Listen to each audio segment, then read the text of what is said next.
The Tao of Self-Confidence, episode 548. Welcome to the Tao of Self-Confidence, where I share stories of amazing women who have discovered their inner journey to self-confidence.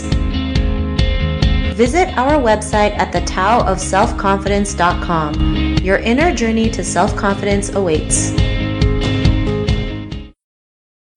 Well, hello friend. Welcome to the Tao of Self-Confidence, where I share stories of amazing women who have discovered their inner journey to self-confidence. I'm your host today, Sheena Yap-Chan, and today I have a phenomenal lady on the show today. She is a marketing strategist, a growth marketer, and also the founder of BaselineLabs. And I'm really excited to have her on and share her story with us today on self-confidence. So without further ado, I'm going to introduce you to Clarice Lin. Clarice, how are you today? Maybe you can fill in a little bit more about yourself to our listeners. Hi Sheena, thank you for the introduction. I do marketing. So basically I help small businesses to grow, to market their products and services online, predominantly online itself. And what I really enjoy doing is actually using data to explain to small businesses how they can do it more strategically. That's sort of like my background. I'm very data oriented, and that's why it fits very well with doing marketing in terms of growth and content as well, which is really important today for any businesses. For any products or services, they need to be doing content. Awesome. Well, thanks for sharing that. And Clarice, what's your cultural background?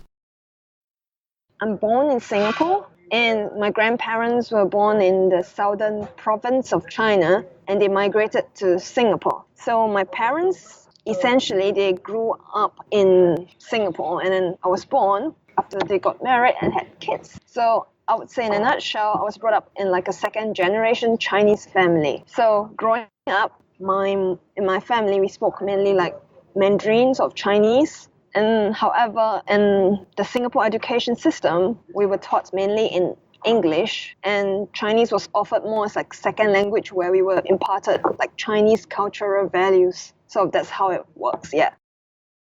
Thanks for sharing that. And what'd be your favorite self-confidence quote? That's the one by Henry Ford. Whether you think you can or you think you can't, you are right. It's all in our minds.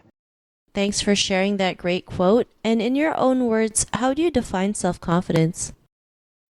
Self-confidence is believing in yourself, trusting that you can do it. Whatever you want to be or whatever you want to do, to be really clear about your goals, and you will get there somehow, no matter what happens, some way or somehow. Maybe sometimes things might not happen according to plan or like a timeline for that matter, but believing in yourself is the first step to getting there. That's really, really key.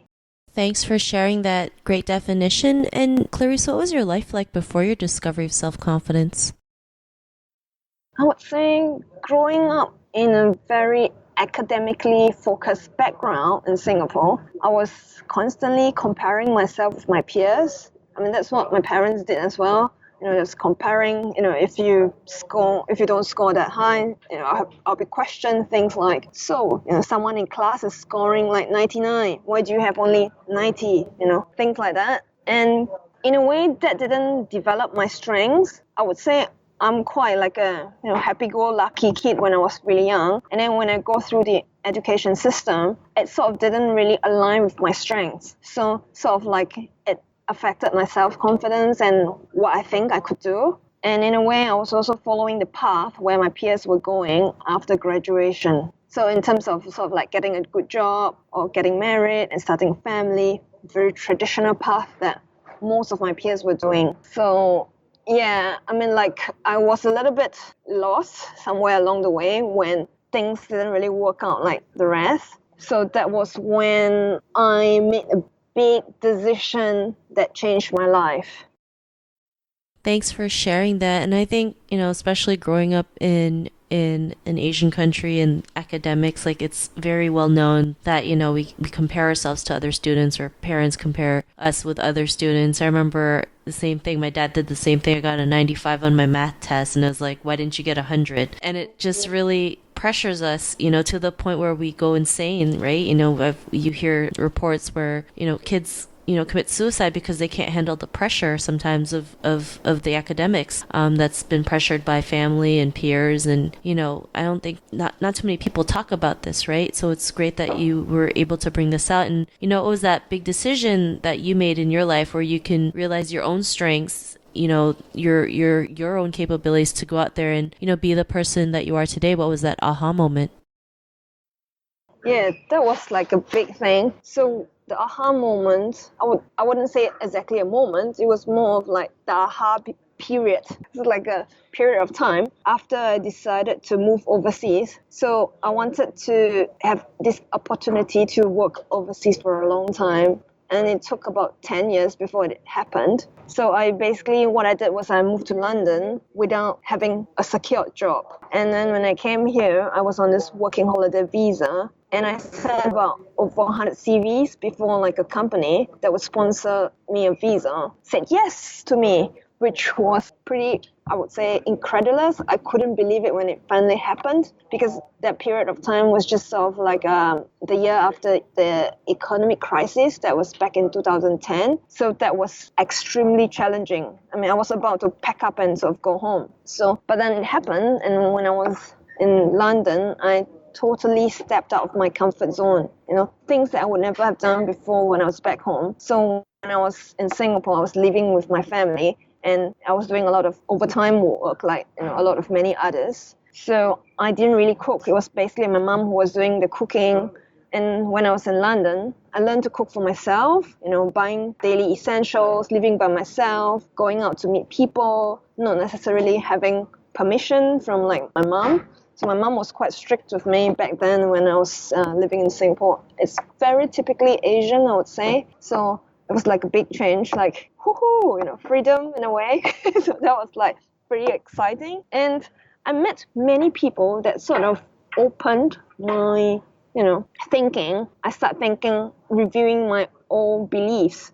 In terms of, I met many people from like the Western culture, a lot of people from European who moved to London. So I learned like being independent and self-reliant. And I would say that was a little bit later than what typically people would do because back I was already sort of like hitting 30 back then. So I would say I'm very much like late bloomer. Things that, I was doing the stuff in London that I would only have learned to do only if I had gotten married. That's what people would do, in the Asian family, like the parents do everything for you. And you sort of, when you start doing that, when you get married and you do that for your husband. That's a very traditional female mindset. And then when I came here, I was like, wow, there are many things that I can do. And it wasn't, this fixed path that everyone was telling me about. So I feel like, definitely I would say we shouldn't define our path by our age. And there are no traditional pathways, and it's never too late if you feel like there are some dreams you want to achieve or pursue, go for it. Thanks for sharing that great story. And I think, it's great that you were able to do that, despite, like you mentioned, right? Maybe you think you thought you were a little older than most people who would learn to do those things. Like, it's never too late, right? Like my mom was the same when we moved to Canada. She didn't know how to cook, but she just made it happen because she had no choice but to learn to cook for us, right? And she was also in her 30s when that happened. So, like as women, we have that capability to learn something new and to do what we want. And like what you did, right? Like you were able to learn to cook for yourself, be more independent, have that freedom. And, because of this realization, what's your life been like now? My life is very, very much different. So one of the few things that I did after the aha period was actually I went a couple of times traveling by myself, something I was not allowed to do before, and it felt really liberating. And the other thing that was really crucial for myself was also I rebuilt my personal belief system. That was something that's like, I used to be, I would say, more traditional, a bit more Asian in a way. And I feel that it's really important for the self-esteem to sort of like not be dictated by what other people say, which is really important. I used to think a lot about what other people are talking about that was imparted with these values in mind. And then now I'm more of like, okay, what I think and what I do it makes a difference. It can make a difference in other people's life. I have the potential, I have the capability. And the thing is, I think one of the biggest realization was actually being responsible for my own actions.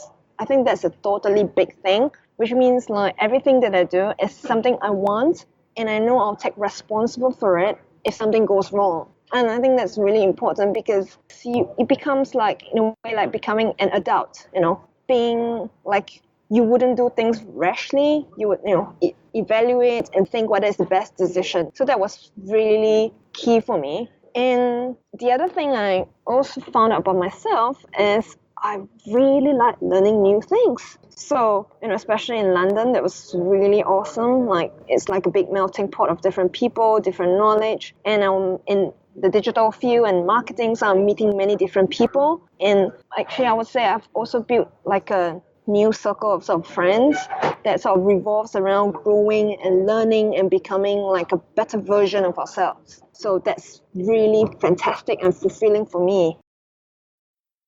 Thanks for sharing that. And that's great that you've been able to do all that. And, to the woman who's listening to your episode, she may be in her own journey of self-confidence. What would be that one tip you would give to her? Definitely to speak out and speak up.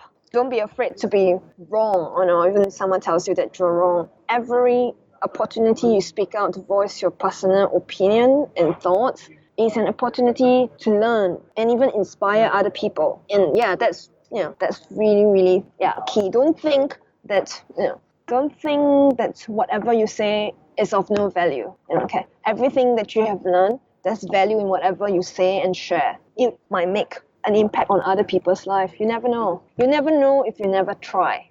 Yeah, that's what I think that's really inspiring and sort of motivating. That's one of the mandate that I go by. Thanks for sharing those tips. And I truly believe, as women, we have to go out there and speak our voice, right? I know sometimes we're scared. We feel like people might laugh at us or we don't make sense. But, the right people will understand or will know what you're saying. And, that's all that matters, right? Creating that positive impact. So thanks for sharing that. And Clarice, if our listeners wanted to get to know a little bit more about you and what you do, is there any links or social media profiles we can connect with? Yes, I have my own personal website. That's claricelin.com. And if anyone's interested in some digital marketing tips, I have it. You can follow me on Instagram as well. I'm there on I am Clarice Coach, as well as like on Twitter itself. My alias is Miss Clarice Lin. That's my Twitter handler. Yeah, and I'm also on LinkedIn if anyone's interested. Yeah. So I'm really active on these platforms. So if anyone wants to talk to me, or if you have any questions about self-confidence, feel free to drop me an email or talk to me check out my social media posts, or just talk to me. I'm happy to share my journey in more detail if anyone's more interested in the entire journey. Awesome. Well, thanks for sharing that. And to our listeners, if you want to connect with Clarice, you can also head on over to the taoofselfconfidence.com and search for Clarice's name. Her show notes will pop up along with everything else that we talked about. And I really just want to thank Clarice today for taking the time to share her story and tips with us on self-confidence. So thank you so much, Clarice. Thank you very much, Sheena, for giving me this wonderful opportunity. I'm looking forward to hear from anyone who's interested to know more. Thank you, Sheena. Not a problem. It was really great having you on the show. And to our listeners, be on the lookout for another new episode of another amazing woman's journey to self-confidence, and we'll talk to you soon. Bye for now. Thank you for tuning in to another amazing episode of The Tao of Self-Confidence. Get your free audiobook by visiting our website at thetaoofselfconfidence.com. Your inner journey to self-confidence awaits.